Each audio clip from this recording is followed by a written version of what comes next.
जय भोलेनाथ, जय जगन्नाथ। आप सभी का हार्दिक स्वागत है, अभिनंदन है, वंदन है। माननीय प्रधानमंत्री श्री नरेंद्र मोदी जी की जन्म कुंडली पर परसों सुबह एक वीडियो डाला था, जिसमें मैंने बताया था कि उनके आने वाले 2.25 साल अच्छे नहीं हैं। प्रथम तो ये सुन लीजिए कि अच्छे नहीं है का मतलब ये नहीं है कि बहुत खराब है। ये मैंने उस वीडियो में बताया हुआ है, और नहीं बताया है तो पुनः सुन लीजिए। पहली बात मैंने वहां पर बताया है, लेकिन चूंकि जन्म कुंडली पीएम साहब की है तो उनके अनुसार समय खराब है। सामान्य व्यक्ति का इतना खराब रहता ही है, लेकिन इनके जीवन काल में जब से मुख्यमंत्री बने हैं खराब समय बहुत कम आए हैं, इसीलिए खराब है। बाकी ऐसे खराब नहीं है कि कोई ये माने कि बहुत ज्यादा ही खराब है, लेकिन चूंकि खराब है तो खराब है। और इस समय पर वो विरक्त हो सकते हैं, चाहे तो पद को छोड़ सकते हैं, लेकिन उनको बलात् हटा दिया जाएगा। ऐसे वीडियो कई यूट्यूबर डालते रहते हैं। ये कई चैनल यूट्यूब के पत्रकारिता के कि उनको आज हटा देने वाले तो कल हटा देने वाले। ऐसा कुछ नहीं होने वाला है। यदि वो नहीं चाहेंगे तो उनको कोई नहीं हटा सकता है। ये कई न्यूज चैनल है, कोई 4 AM, कोई 4 PM, और कोई बोलते रहते हैं कि आज वो हट जाएंगे तो कल सुबह हट जाएंगे। 2-4 ज्योतिषियों को पकड़ कर लाते हैं, वो ज्योतिषी भी कहते हैं कि अरे आज हट जाएंगे, कल हट जाएंगे, ये हो जाएगा, वो हो जाएगा, रात को भाग जाएंगे, परसों सुबह भाग जाएंगे। ये ज्योतिषी की भाषा होती है क्या? ये ज्योतिषी की भाषा है? इतनी अमर्यादित, इतनी अभद्र भाषा। वो एक पकड़ के लाते किसी मूछ वाले को, कोई पीएम नाम से चैनल है यूट्यूब पर, आप सर्च कर लेना। ज्योतिष की रुचि रखते हैं, वो जानते होंगे उनकी एक भी भविष्यवाणी सही नहीं हुई है। मैं इसे प्रलाप नहीं करता हूं। मैं ज्योतिष का विश्लेषण करता हूं तो सिर्फ ज्योतिषीय विश्लेषण ही करता हूं। निजी भावनाओं, निजी इच्छाओं, निजी चिंतन, निजी मान्यताओं को ज्योतिष के बीच में नहीं लेकर आता हूं। ज्योतिष की मर्यादा का पूरा ख्याल, पूरा ध्यान रखता हूं। ज्योतिष की मर्यादा, गरिमा मेरी मान्यताओं, धारणाओं से बहुत ऊंची है। उसको खंडित नहीं करता हूं, करनी भी नहीं चाहिए। अब विषय पर आते हैं। कुछ लोग बोलते हैं कि ये मोदी जी की कुंडली नहीं है, ये तुला लगन की थी, ये फला की थी। मेरे को नहीं पता है क्या? मेरे को भी पता है। जन्म कुंडली के खोलते ही मेरे को पता लगता है कि किस लगन की जन्म पत्री होनी चाहिए, और क्या यह प्रधानमंत्री की जन्म कुंडली है ये भी मेरे को देखना नहीं आएगा तो फिर मैं ज्योतिषी कहलाने का अधिकार नहीं रखता हूं। वृश्चिक लगन की जन्म पत्री है, जो परसों की वीडियो में मैंने बताया है, उसको 1 मिनट में पुनः दोहरा देता हूं। उसके बाद में आज का विश्लेषण देता हूं। काफी विपक्षियों, विरोधियों के लिए काफी अच्छा नहीं है। विरोधियों के लिए उनकी मंगल की महादशा चल रही है। मंगल की महादशा में फिलहाल 25 मई 2025 से लेकर, जो कि 25 मई जा चुकी है, 2025 से लेकर 22 मई 2026 तक लगभग 1 साल बुध की अंतरदशा है। मंगल की महादशा में बुध की अंतरदशा है। 25 मई 2025 से प्रारंभ हुई थी और 22 मई 2026 तक 1 साल की है। उसके बाद में 22 मई 2026 से उनकी केतु की अंतरदशा प्रारंभ होगी। महादशा मंगल की ही रहेगी। बुध की अंतरदशा समाप्त होकर केतु की अंतरदशा, बुध की अंतरदशा समाप्त होकर केतु की अंतरदशा प्रारंभ होगी, जो 19 अक्टूबर 2026 तक होगी। मंगल की महादशा 7 साल की होती है। इनकी 25 नवंबर 2028 तक है। उसमें सभी ग्रहों की अंतरदशाएं क्रमशः आती है। तो मंगल में पहले मंगल, राहु, गुरु, शनि ये जा चुके हैं। अभी बुध चल रहा है। बुध के बाद केतु, शुक्र, सूर्य, चंद्र। चंद्र की अंतरदशा आखिरी अंतरदशा होगी। उसके बाद मंगल की महादशा खत्म हो जाएगी। 2028 में नवंबर माह में राहु की महादशा प्रारंभ होगी, जो कि 2046 तक चलेगी। अब आते हैं मूल विषय की ओर। मंगल में केतु का समय भी अच्छा नहीं है, मंगल में बुध का समय भी अच्छा नहीं है। मंगल की महादशा में केतु की अंतर्दशा 2000 अक्टूबर 2026 को समाप्त होगी। मेरे हाथ में सिर्फ ये फोन है, मैं लाइव विश्लेषण करता हूं, किसी एआई फेआई फालतू का मैं जानता ही नहीं हूं क्या होती है ये सब बकवासी। मैं निजी ज्ञान और ईश्वरीय वरदान पर विश्वास करता हूं। उसके बाद 19 अक्टूबर 2026 के बाद में शुक्र की अंतर्दशा प्रारंभ होगी, जो कि 19 दिसंबर 2027 तक चलेगी। यानी कि बुध की अंतर्दशा, केतु की अंतर्दशा और शुक्र की अंतर्दशा, तीनों अंतर्दशाओं का समय, समाप्ति का समय 19 दिसंबर 2027 है। ये किस ग्रह से संबंध बनाए हुए, किस भाव में स्थित है, ये मैंने पहले परसों वाले वीडियो में जो वीडियो अपलोड किया था उसमें सभी बताया हुआ, आप जाकर सुन सकते हैं। 19 दिसंबर 2027 तक इनका समय अच्छा नहीं है, लेकिन इतना खराब नहीं है, लेकिन चूंकि ये नरेंद्र मोदी जी की जन्म कुंडली है तो खराब माना जाएगा। हमारे जैसे की होती तो हमारे जैसे की तो इतना संघर्ष रहता ही है, हम कोई विशिष्ट व्यक्ति नहीं है, तो जन्म कुंडली भी विशिष्ट नहीं होती। लेकिन 150 करोड़ में जो एक प्रधानमंत्री बना हुआ है वो विशेष होता है, और उसकी जन्म कुंडली भी, उनका प्रारब्ध भी, उनका भाग्य भी विशेष होता है। मैं इधर उधर किसी भी पक्ष में नहीं जुड़ा हूं, मैं ज्योतिष के पक्ष में हूं। इनसे पहले जो भी प्रधानमंत्री हो, चाहे मनमोहन सिंह हो, चाहे अटल बिहारी वाजपेयी जी हो, चाहे इंदिरा गांधी जी, राजीव गांधी जी, पीवी नरसिम्हा राव जी, जो भी हुए हैं प्रधानमंत्री, जो होता है उसका प्रारब्ध विशेष होता ही है। सामान्य व्यक्ति तो 150 करोड़ घूम ही रहे हैं। मंगल में शुक्र की अंतर्दशा तक इनका समय खराब है। किसी विरोधी विपक्षी को कोई दाव लगाना हो तो 19 दिसंबर 2027 तक का ही समय है। इसके बाद में मंगल में सूर्य की अंतर्दशा और चंद्रमा की अंतर्दशा, जो कि 2028 के नवंबर तक चलेंगी। सूर्य भी और चंद्र भी दोनों अंतर्दशाएं 11 महीने की है, नवंबर 2028 तक। अप्रैल तक सूर्य की अंतर्दशा है और अप्रैल से नवंबर तक चंद्र की अंतर्दशा। ये अंतर्दशाएं इनकी बहुत अच्छी हैं, तो इन अंतर्दशाओं में कुछ नहीं होने वाला है। उसके बाद में मंगल की महादशा समाप्त हो जाएगी, राहु की महादशा प्रारंभ होगी। राहु की महादशा इनकी 25 नवंबर 2028 से लेकर 25 नवंबर 2046 तक है।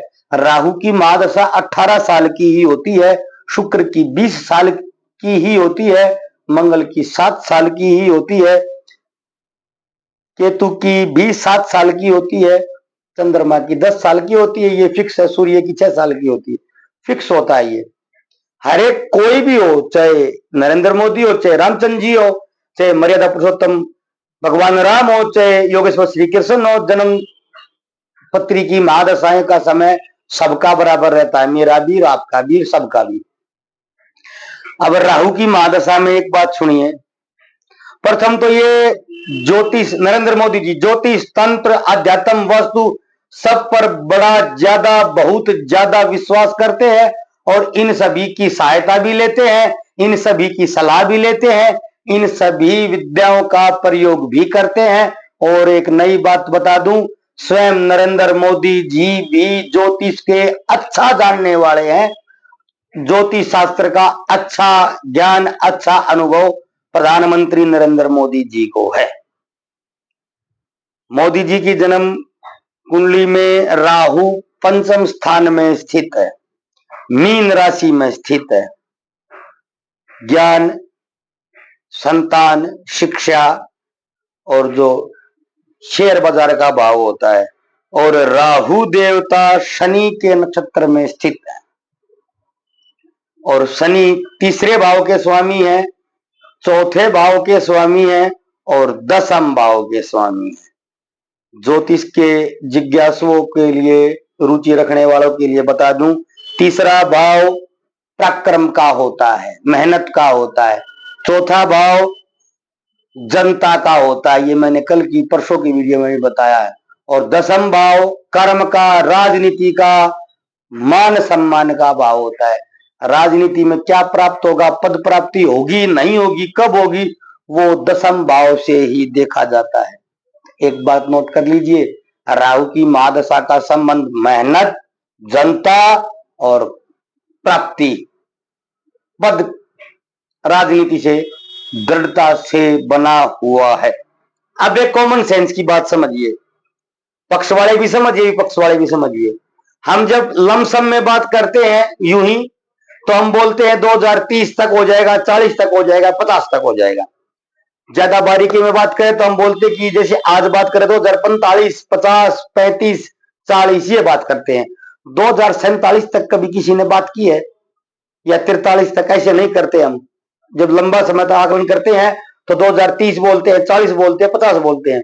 कुछ और बोलते हैं तो 2030 नहीं तो 35 बोल देंगे, फिर 40, फिर 45, फिर 50, 47 कोई नहीं बोलता है। और अगर चुनाव के अनुसार कुछ बोलना हो तो 2024 में चुनाव हुए थे, अगले लोकसभा चुनाव 2029 में होंगे, उसके बाद अगले लोकसभा चुनाव 2034 में होंगे, अगले लोकसभा चुनाव 2039 में होंगे, उससे अगले लोकसभा चुनाव 2044 में होंगे, और उसके बाद लोकसभा चुनाव 2049 में होंगे। कोई भी सामान्य व्यक्ति या विशेष व्यक्ति अगर लमसम में बात करेगा सीधी तो 2040 बोलेगा, 45 बोलेगा, 50 बोलेगा, 35 बोलेगा, 30 बोलेगा, 2047 नहीं बोलेगा। और चुनाव के अनुसार कोई राजनीतिज्ञ बात करेगा तो वो फिर 2044 बोलता या 2049 बोलता। मोदी जी ने 2047 तक का हर टारगेट क्यों रखा हुआ है? हर वीडियो में, हर विषय में, हर भाषण में 2047 का प्रयोग क्यों करते हैं? वो कोई भी नहीं करेगा। या तो लमसम में बात करेगा तो 2030, 35, 40, 45, 50 ये बोलेगा। और राजनीति की भाषा में बात करेगा, कोई विश्लेषण की बात करेगा तो अगले चुनाव 29 में, फिर 34 में, फिर 39 में, फिर 44 में, फिर 49 में होंगे। फिर ये बात करते 47 कहां से लेकर आए हैं? वो 47 राहु की महादशा से लेकर आए हैं। वो भी जानते हैं। उनके पास भी कई ज्योतिषी हैं, बड़े प्रकांड विद्वान, ज्योतिष के बड़े प्रकांड विद्वान उनके साथ है, उनसे वो सलाह लेते हैं। और तंत्र के बड़े महान तंत्राचार्य, बड़े चमत्कारी तंत्राचार्य भी उनके साथ है, उनसे भी वो सलाह लेते हैं और उनके निर्देशों का पालन भी करते हैं, दिशा निर्देश भी लेते हैं। तो 2047 में राहु की महादशा को टारगेट करके मोदी जी 47 बोल रहे हैं, क्योंकि उसके बाद में गुरु की महादशा आएगी जो कि उनको हर तरह से, हर जीवन से काट देगी। उस समय पे उनकी उम्र भी बहुत ज्यादा हो जाएगी, 96 की। राहु की महादशा में वो जब चाहेंगे बीच में पद छोड़ेंगे। उनको हरा देने का सपना, उनको मात दे देने का सपना, उनको वो बोलते कि झोला उठा के चले जाएंगे, ये सपना मिथ्या होगा। राहु की महादशा में उनके पराक्रम के सामने कोई नहीं ठहर सकेगा। ऐसी महादशाएं किसी किसी के जीवन में कभी कभी आती है, और जिसके भी जीवन में आती है फर्श से अरस तक ले जाती हैं, और वो तो पहले ही अरस पर हैं। तो यदि किसी ने कोई नाचा कूदी कमाल, हरियाणा बोलते कोई नाचा कूदी करनी है तो पहले ही कर लीजिए भैया। अगर राहु की महादशा आ गई और वो 29 के लोकसभा चुनाव में गए तो उनको हरा पाना असंभव होगा। लिख कर रख लीजिए, मेरी कही बात कभी नहीं चूकती। कोई विरोधी अब तो वीडियो सुनकर ही कर सकता है, लेकिन जब समय आएगा तो मेरी कही हर बात स्वतः सिद्ध हो जाएगी। उस समय ये एक राजकुमार ने एक मूवी में कहा था, ये कागज नहीं, उस समय ये दस्तावेज हो जाएंगे। तो आज जो मैं कह रहा हूं वो अभी ही हु करने में आप गुजार सकते हैं, लेकिन यदि राहु की महादशा आ गई तो आप ये कहेंगे हाँ ठीक कहा था, बोला था पंडित जी ना, हाँ बोला तो था, बताया था, अरे तब ध्यान नहीं दिया। तो जो कोई विरोधी भी है, कोई विरोधी है, ये 2-2.5 साल है, इतने खराब भी नहीं है, इतना आसान नहीं है, इतना सरल नहीं होता है बुद्ध हो जाना, हटा देना इतना सरल नहीं है। लेकिन ये समय इनका अच्छा नहीं है, ये बात सही है बिल्कुल। नवमास चक्र भी देख लिया है, चलित भी देख लिया है, लगन कुंडली भी देख ली है। पंचम भाव में राहु स्थित है लगन चार्ट अनुसार, और शनि स्थित है लगन चार्ट अनुसार दसम भाव में।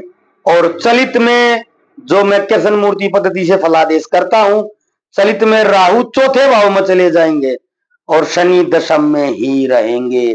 दशम भाव का फल, तीसरे भाव का फल, चौथे भाव का फल राहु की महादशा में इनको प्राप्त होने वाला है। जो ज्योतिष को जानते हैं वो ये बात भी जानते हैं कि 3, 4, 10 का फल कैसा होता है। नक्षत्र अनुसार ये शनि का फल देंगे और सब लॉर्ड अनुसार भी ये शनि का ही फल देंगे। राहु शनि के नक्षत्र और शनि के ही उप नक्षत्र में स्थित है। बहुत अच्छा योग है ये। अगर किसी की भी जन्म पत्री में आ जाए, कोई सामान्य व्यक्ति की जन्म पत्री में भी आ जाए तो भी कमाल का योग होता है। शनि के उत्तरा भाद्रपद नक्षत्र में स्थित है राहु।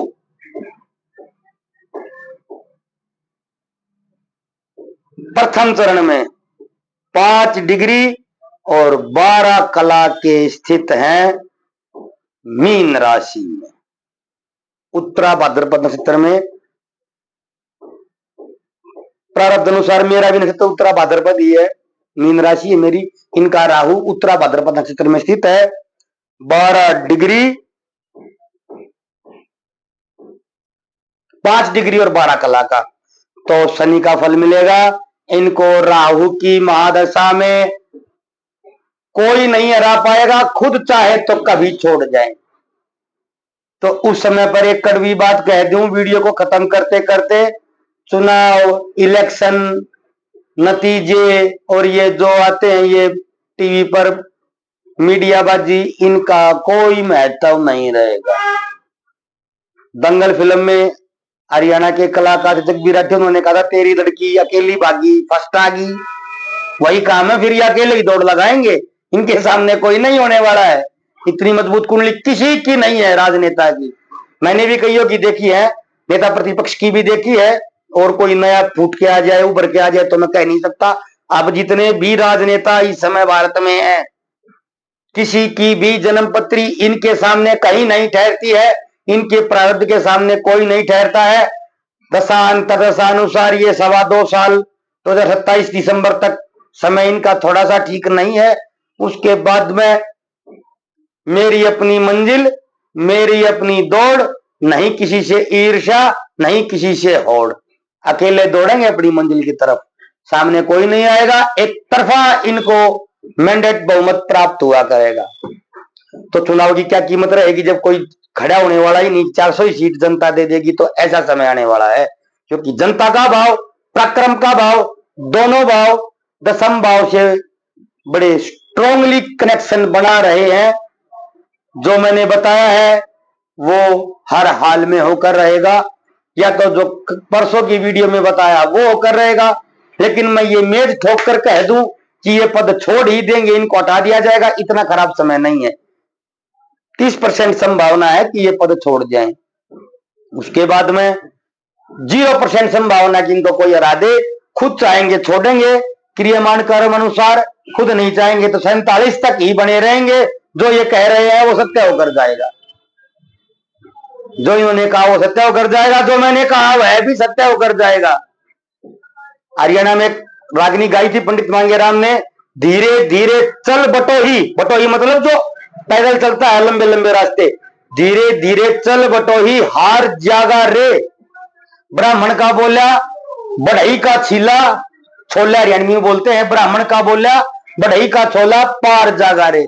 तो जो मैंने कहा वो हर हाल में पार हो जाएगा, या 27 तक वाला, नहीं तो 47 तक वाला। कल फिर मिलते किसी अन्य वीडियो के साथ, तब तक के लिए धन्यवाद।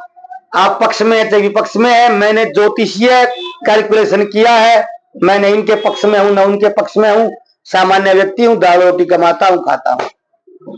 जो बोला है उस पर ध्यान दीजिए और देखिए ज्योतिष शास्त्र का सामर्थ्य कितना है, कितना सत्य होता है, विश्लेषण करने की बात है। कोई ये न कहना ज्योतिष होता नहीं है।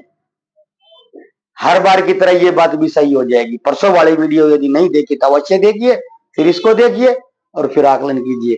धन्यवाद। जय भोलेनाथ, जय जगन्नाथ।